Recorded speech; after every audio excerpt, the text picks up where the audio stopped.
Trump brought U.S. dangerously close to catastrophe, January 6 panel says.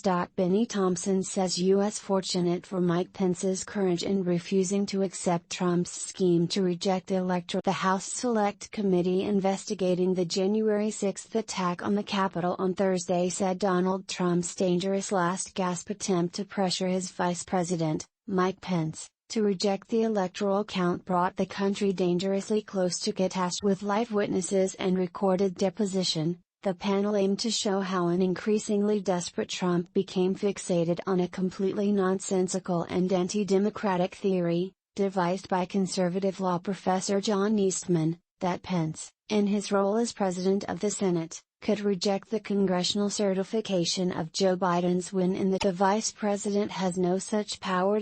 Congressman Bennie Thompson, chairman of the committee and a Democrat of Mississippi, began the session by quoting from the former vice president, who said earlier this year that there is almost no idea more un-American that one man could choose the president, as Trump was asking him. Trump wanted Mike Pence to do something no other vice president has ever done, Thompson said, adding, "We were fortunate for Mr. Pence's courage." On January 6, our democracy came dangerously close to catastrophe.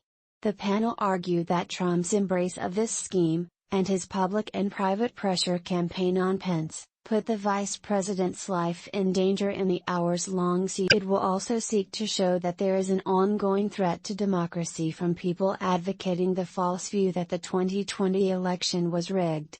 During the course of the 2-hour hearing on Thursday, the committee turned to two witnesses to show that Pence's unflinching loyalty to Trump had a limit, a final ask from a president refusing to accept his defeat in an election that recounts, elections officials and courts had determined was free. Squeezed between a president who refused to accept defeat and a constitution that provided him no such power to change the course of the election, the vice president chose the Constitution, those who advised him testified on Thursday. The panel heard from Greg Jacob, who served as counsel to Pence when he was vice president, that Eastman's plot to nullify the results of the 2020 election was unlawful from its conception, and Eastman. During a meeting with Eastman on 4 January, Jacob testified that Eastman acknowledged that the strategy would violate the Electoral Count Act, the 19th century law that Trump pressured Pence to exploit. In an exchange the next day, Eastman conceded that if the Supreme Court heard a challenge to his interpretation of the act, it would have been rejected, 9-0.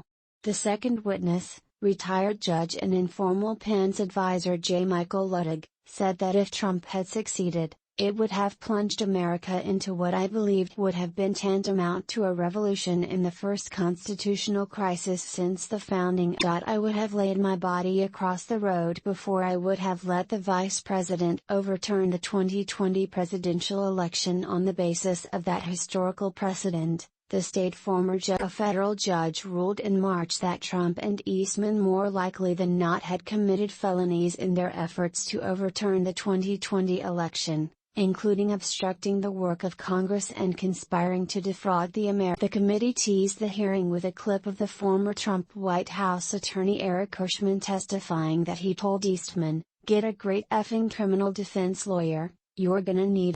What the president wanted the vice president to do was not just wrong, it was illegal and unconstitutional, Congresswoman Liz Cheney, a Republican of Wyoming and the committee's vice chair, said on Thursday. Relying on emails written by Eastman, the committee argued that the law professor knew the scheme involving an alternative slate of electors from a handful of states that Trump was disputing was unlawful, but nevertheless presented it as a possible. On December 13, 2020, the so-called Trump legal team was circulating a President of the Senate strategy that referred to Pence taking such action on January 6, 2021, a clear violation of the law governing the certification, according to emails released in court filing. Crucially, however, the state legislatures had still not met by that date to certify an alternate Trump slate of electors, which Eastman showed in emails that he knew needed to happen in order for his delicate scheme to have any chance of success. Eastman also undermined the scheme when he admitted in emails on December 19, 2020, released in court filings,